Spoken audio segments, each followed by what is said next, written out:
como una valoración para saber si tienen algún problema de aprendizaje, crecen con este problema de aprendizaje y se les va haciendo una laguna, y ya llegando a secundario, pues obviamente matemáticas nada más, ¿no? Entonces empieza a visualizar todo a nivel básico, se empieza a observar muchísimo esta área afectada.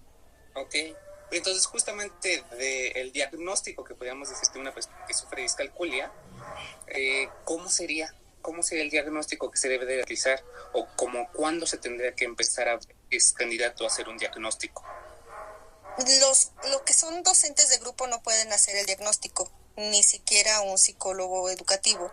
Lo tiene que hacer un psicopedagogo para que puedan hacer esta valoración. Y se nota, obviamente tiene que tener como estas herramientas de que la docente observa. Sí hay como un formato donde la docente puede observar a lo mejor ciertos aspectos que digan, es que el alumno se le dificulta, no sé, leer el número, o me lo lee al revés, o lo escribe al revés, a lo mejor como signos que pueden ser de alarma. Ya el docente le tiene que comentar a la mamá, sabe que noto que esto pasa, y ya se hará la canalización correspondiente y lo llevarán con un psicopedagogo que le pueda hacer la valoración, y ya sobre esa valoración obviamente se le tienen que entregar como las recomendaciones a la docente de grupo para que ella pueda pues aplicar algunas estrategias. Pero quien hace la valoración es un psicopedagogo, un docente de grupo no está en sus manos hacer la valoración.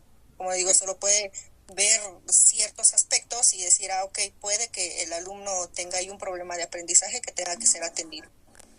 Ah, ok. Entonces, ya conociendo la forma de implementación del diagnóstico, ¿cómo es ahora la respuesta de los estudiantes cuando van a aplicar justamente el diagnóstico? ¿Están conformes, se ponen nerviosos o saben qué se les va a hacer de estudiar?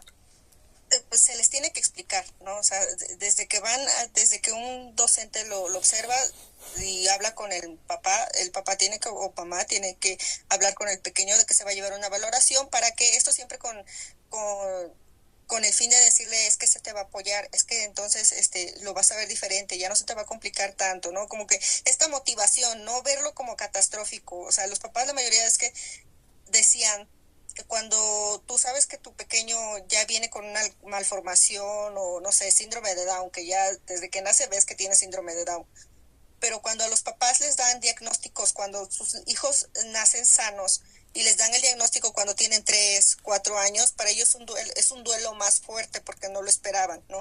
Y lo ven así como catastrófico de, ay, no, mi hijo ya no va a poder hacer nada. Entonces, no solo el hijo es el que está atendido, también el papá lo tienen que atender para esta de aceptación. A raíz de que los papás aceptan, los niños pueden, híjole, disparar mucho su potencial, pero sí necesitan como esto de que los papás acepten, y eso nos cuesta mucho los que trabajamos en esta parte de poder como gestionar que los papás los lleven a valoraciones. Nos cuesta mucho que los papás acepten muchas veces un diagnóstico. Eso es muy complicado, pero una vez que lo aceptan, el niño, uno ve que empieza a avanzar a raíz de que obviamente reciben el diagnóstico, reciben las estrategias, hay trabajo colaborativo con la docente, entonces se potencializa mucho, pero sí depende mucho la parte de los padres. Entonces, ya una vez visto que la discalculia puede afectar la dinámica, se podría decir, entre la aceptación del padre, tal vez las actividades que tiene que realizar el hijo, o la intervención que tiene que hacer el profesor o su tutor con el niño, ¿qué actividades son aquellas que se deben de implementar para ayudar a justamente los estudiantes con la discalculia para superar las dificultades en la materia de matemáticas? Empezar a usar mucho material didáctico, muchos fichas, números pegados en la pared, números pegados en su escritorio, que también nos enfrentamos a que luego los docentes no quieren cambiar la dinámica de su clase, ¿eh? O sea, sí hay esta parte de que los maestros, ay, no, ¿por qué? Es que es doble trabajo para mí, es que esto, es que el otro, ¿no? Entonces, convencer también a los docentes es un trabajo que se tiene que llevar a cabo, y es duro porque sí, muchos docentes son muy tradicionalistas, entonces, y no quieren usar material extra, ¿no? Entonces, se les dan las recomendaciones, y dentro de esas recomendaciones es mucho material visual, material que puedan tocar, material que puedan tener los niños a la mano, mucho, por lo que yo he visto, usan mucho esto, mucho material que es muy didáctico, para que los niños muy sensorial, para que los niños toquen, vean la diferencia, ¿no? Y mucha repetición. Entonces, finalmente, ya que el docente que está a cargo del grupo generalmente es un normalista o tal vez un pedagogo o algún licenciado en educación, ¿qué tendría que hacer un psicólogo educativo en el departamento de psicología educativa? Apoyar al tutor o al docente para justamente mejorar esta dinámica. ¿Cómo podemos apoyar nosotros los psicólogos al profesor? ¿Con qué acción? Nosotros, bueno, yo aquí trabajo en lo que es UDI, ¿no? Uh-huh. Entonces, nuestro trabajo siempre es acompañar, asesorar, orientar al docente. No hacemos el trabajo del docente. Ese trabajo lo tiene que hacer él. Nosotros lo único que hacemos es orientarlo, es darle recomendaciones, ver que sí se cumplan, estar ahí pendientes de nuestro alumno que sabemos que tiene una dificultad de aprendizaje. Entonces nosotros como psicólogos, por más que quisieras hacer, ¿no? Yo me meto y yo lo hago y yo esto, ¿no? O sea, no se puede, porque entonces no estás incluyendo, no hay inclusión ahí, porque no incluyes que el maestro lo tiene que hacer, porque él es el que está frente a grupo. Entonces uno nada más, lo único que puede hacer es orientar, es asesorar y estar ahí nada más pendientes. Eso es lo que hace un psicólogo educativo dentro de UDI. Tampoco damos terapia, no damos terapia, es algo que no. Cuando a los papás nosotros les recomendamos o les sugerimos, usamos mucho la palabra, esta sugerencia. O sea, le sugerimos que asista a tal institución, le sugerimos que lleve a su hijo, le sugerimos, porque no los podemos obligar. No, uno quisiera mejor obligarlos porque sabemos que le va a hacer bien al alumno, pero no se puede. Solo puede sugerir y ya está en manos de ellos el querer hacerlo. Entiendo, por supuesto.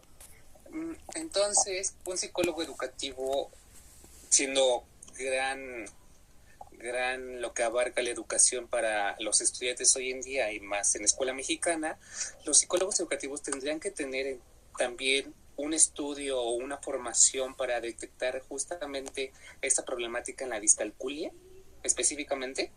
Sí, tendrías que estudiar para psicopedagogo. Psicopedagogo. O tendrías que estudiar alguna rama que esté orientado a la detección de estos problemas de aprendizajes, así como tal psicólogo educativo que tú vayas a hacer valoraciones y que tú diagnostiques. No, nosotros no diagnosticamos. Diagnostica el psicopedagogo, diagnostica el psicólogo clínico. Nosotros como psicólogos educativos no diagnosticamos. Entonces también sería impulsar de alguna manera a los psicólogos educativos a especializarse, ¿no? Para detectar estas problemáticas, porque finalmente uno cree que puede tener el niño otro problema o tal vez sea una cuestión familiar o tal vez una cuestión personal o una relación entre compañeros, pero finalmente puede ser que sí tenga discalculia, no se detecte que tenga discalculia y se trate de otra manera y eso pues alentice la dinámica o el avance que pueda tener el estudiante finalmente en su grado de educación. Sí, como psicólogos, y se los digo por experiencia, cuando estuve en la carrera, o sea, la teoría se queda a un lado, ¿eh? O sea, porque cuando ya llegas a lo que es la práctica, híjole, te das cuenta que te hacen falta muchas cosas para poder atender todos esos problemas que te encuentras. O sea, tú dirás, ay, es bien fácil. No es fácil. No es fácil. Te encuentras con muchas situaciones familiares, sociales, dentro de la escuela, dentro de la dinámica de la escuela que te impiden. O sea, ahí se van encontrando barreras y barreras y barreras que te van a impedir que tú hagas tu trabajo. Entonces, imagínense, llegan y ustedes piensan, no, pues les pongo actividades y esto y el otro, pero dentro de tu salón diversificado, a lo mejor tienes un alumno que solo es lengua de señas, ¿no? Es algo que dices, híjole, no lo sé. ¿Y ahora qué tengo que hacer? Pues estudiarlo porque lo vas a tener que usar con él, porque es tu niño en atención, porque es tu niño que le vas a tener que dar prioridad, porque si no, entonces el niño no va a aprender, ¿no? Entonces, y si tiene un problema de aprendizaje, ahora ¿cómo le hago? ¿Cómo lo detecto? Por lo menos tener un mapa, a lo mejor general, de lo que puede ser y a lo mejor con base a eso decir, bueno, lo puedo decirle a la mamá y sugerirle que lo lleve a tal institución, ¿no? Hay muchas cosas que uno debería de estudiar, no solo de la carrera, sino más allá para poderse preparar y enfrentar. Ahora, la generación que está ahorita es muy complicada porque es generación pandemia. Entonces, esta generación pandemia viene con un rezago lectoescritura, matemáticas impresionante, impresionante. O sea, tenemos niños de tercero o cuarto año que no leen, no escriben. Entonces es problema gravísimo, gravísimo. O sea, y luego más aparte tienes a los papás que no están ahí pendientes o que no quieren o que no colaboran, entonces, híjole, se te complica más el trabajo. También, no sé, tener su lista de instituciones a los que puedan acudir, o sea, sería importante como ya tener ahí, a ver, tengo aquí mi lista, cuando llegue a mi trabajo, pues por lo menos ya tengo a dónde puedo referirlos, ¿no? Sí, sí es prepararse mucho, no quedarse nada más con lo que les den en la carrera, sí, todos los cursos que puedan tomar, diplomados que puedan tomar, tómenlos, o sea, de lo que les caiga, que TDA ahorita es el plus de las escuelas. Muchos niños con TDA o TDAH, entonces, y muchos maestros no están preparados para atender alumnos así. O sea, son maestros que se desesperan y dicen, es que no está quieto, es que no entiende, es que no aprende, es que ya le dije, pero no lo aprende, ay, no, ya lo voy a dejar. Entonces, te enfrentas a estas situaciones. Y justamente hablando ahorita de las llamadas de atención o los regaños, pues también va a tener un impacto, ¿no?, emocional en los estudiantes, porque finalmente uno tiende a compararse o lo comparan con sus compañeros, ¿no? Juan es mejor que José, María es mejor que Fernanda, porque sí puede obtener un 9 en un examen. Y uno se puede llegar a preguntar, pero ¿por qué no sé cómo María si me esfuerzo y estudio, no? Y justamente la dinámica de la discalculia puede hacer o afectar emocionalmente a un estudiante. De casualidad, ¿usted ha visto alguna afectación a algún estudiante que nos pueda comentar? Sí, de hecho, mira, hoy casualmente fue la Olimpiada de Conocimientos de sexto año y me comentaba la maestra, faltaron muchos de su salón de la docente y le digo, ¿por qué faltaron? Es que me dijeron, ya sabemos quién va a ganar. Hay un niño que es tiene talentos específicos y es súper inteligente. Entonces, los alumnos no fueron porque ellos ya sabían que su compañero es el que va a ganar. Entonces dices, híjole, o sea, no hay ni siquiera, y por la maestra no tampoco no hubo esta parte de motivación, de ustedes pueden, inténtenle, háganlo, no fue así de, pues no vienen, pues está bien, no. Entonces ya desde ahí notas que, híjole, ellos saben que pues no saben y que para ellos es como que, híjole, no, pues para qué le intento, ¿no? Sí, sí afecta mucho la parte emocional, tenemos niños con emociones revueltas, impresionante por estas situaciones, ¿no? Y los que tienen discalculia más, o sea, se desesperan, se estresan, entran en esta angustia de es que él sí lo resolvió, yo no, y ahora qué hago, y si le agregas que la docente pues no pone tampoco de su parte para que el alumno pueda, entonces se complica más el trabajo.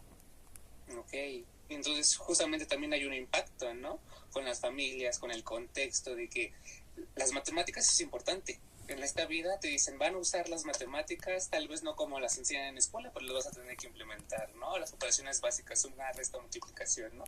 Y justamente el impacto de que, te voy a preguntar las tablas, dime la tabla del 7, y un estudiante que se queda diciendo, ¿cuál es la tabla del 7? ¿Cuánto es 3 por 3? ¿Cuánto es 7 por 3? ¿No?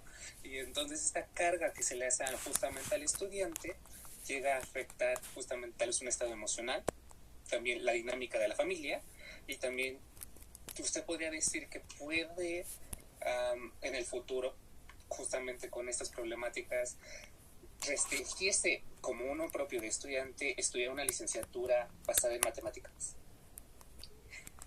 Pues, híjole, pues creo que sí, porque al menos para ingresar a una preparatoria tienes que hacer examen, ¿no? Y si el alumno, por ejemplo, a lo mejor, no sé, quiere estudiar algo que es que no, creo que en todas las materias llevas matemáticas de alguna u otra forma, van incluidas. Nosotros cuando entramos a la universidad decías, psicología educativa, no hay matemáticas, ¿no? Estadística, ahí te van 2 semestres y agárrate, ¿no?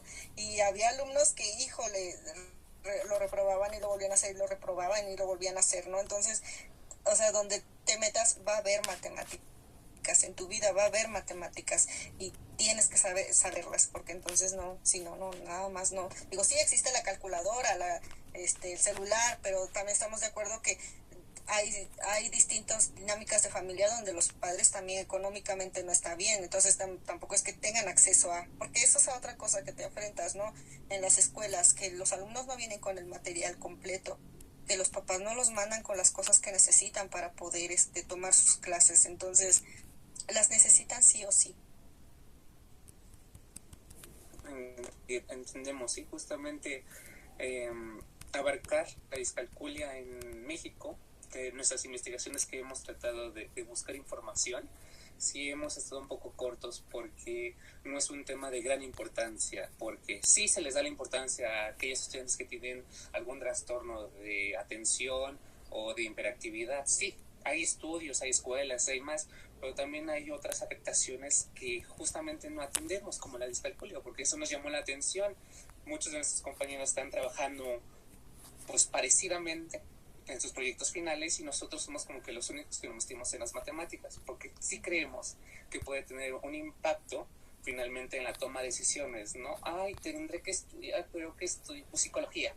Ah, ¿o qué tendré? Derecho. O tal vez tendré que estudiar, quiero tal vez una ingeniería, pero finalmente tendré que derivar, sumar, multiplicar, que finalmente son las operaciones básicas combinadas entre ellas. Y con ese simple orden, sí llega a afectar y tiene una repercusión en el futuro para los estudiantes. Y entonces, en su opinión, para ahora sí decirlo como en la Ciudad de México, ¿qué podría plantearse ante la Secretaría de Educación Pública para poder tratar esta dinámica de la discalculia o esta problemática de la discalculia?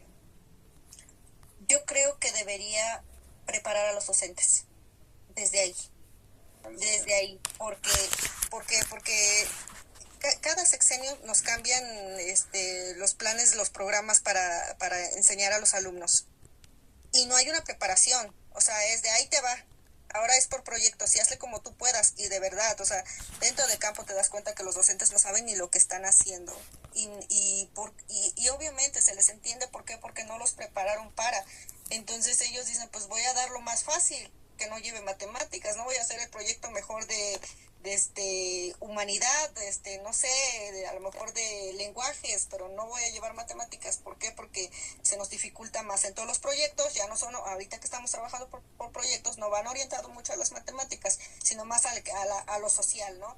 Entonces, desde ahí creo que desde preparar a los docentes para que puedan ellos poder dar la clase, poder ellos tener más herramientas para ayudar a sus alumnos, porque entonces no se puede, realmente no hay preparación para los docentes.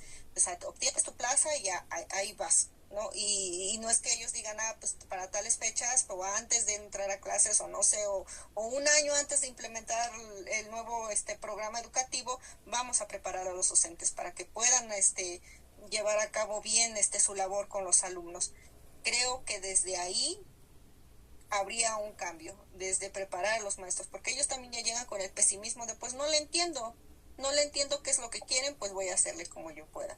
Y se vio ahorita en esta Olimpiada de Conocimientos, no sabían ni cómo realizar el examen. ¿Por qué? Porque cada escuela tomó el proyecto que quiso, cada escuela agarró los campos formativos que quiso. Entonces, ¿cómo tú pones a competir a tu escuela? Ya, digamos, yo agarré 5, pero la otra escuela agarró distinto, o sea, a lo mejor la otra escuela se agarró matemáticas, entonces ¿quién va a ganar? Entonces, o sea, a lo mejor aquí saco a uno de lenguajes y va a salir muy bien, pero en matemáticas me va a salir pésimo, pero en la otra escuela el de matemáticas va a salir muy bien. Entonces, hasta en eso, o sea, no se vio el cómo ahora sí va a implementar el examen de conocimientos, porque pues no hay un objetivo que sea común. Cada quien hizo lo que quiso, como pudo y con lo que tuvo. Y así se fue. Y así se va a ir el ciclo escolar. Entiendo. Bueno, entonces no sé si alguno de mis compañeros tenga alguna pregunta. Yo. En este caso, como hablando de cómo usted considera que sea propio dar una divulgación, por ejemplo, porque siento que en este caso, incluso hasta en el área de investigación, la discalculia es algo de lo que no se habla. O sea, realmente es algo de lo que no se habla y de lo que no se ha desarrollado, pues, a grandes rasgos, ¿no? Y consideramos, bueno, en este lado como de que también es una razón de la poca atención que se le ha dado, es una de las razones por las cuales las personas tienen una deserción escolar, ¿no? O sea, por ese tipo de que no hay una visibilidad de la discalculia, las personas no terminan la prepa, no terminan la universidad y no siguen un camino pues académico, ¿no?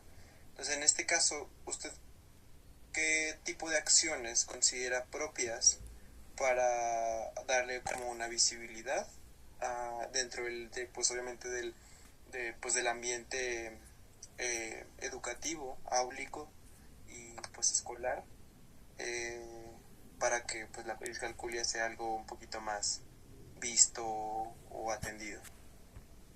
Pues la divulgación, divulgar entre folletos y afuera de las escuelas, o sea, no en otro lugar, sino afuera de las escuelas donde están, donde ves a los alumnos salir, donde ves a los papás reunidos, ahí entregar folletos, que se dieran talleres a los docentes. Creo que cuando hay consejos técnicos es como el área que se abre para poder hablar un poquito de estos temas, digo, aunque sea una hora, pero es el momento en que se pueden informar los docentes sobre estas situaciones y sobre sus dudas que tienen, ¿no? Y muchas veces no se hace.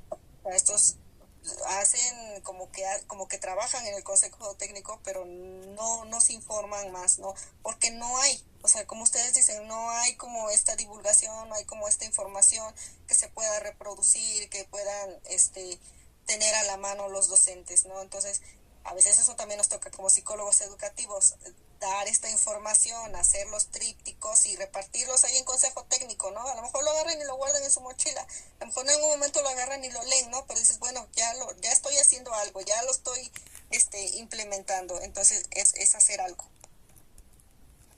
Ok, y en el caso del estigma, que, o sea, entendemos como esa parte de que tenemos que divulgarlo, pero justamente hablando como de temas psicológicos, vaya, la gente suele reaccionar de una forma un poco, pues no sé cómo decirlo, pues de una forma muy poco receptiva, ¿no?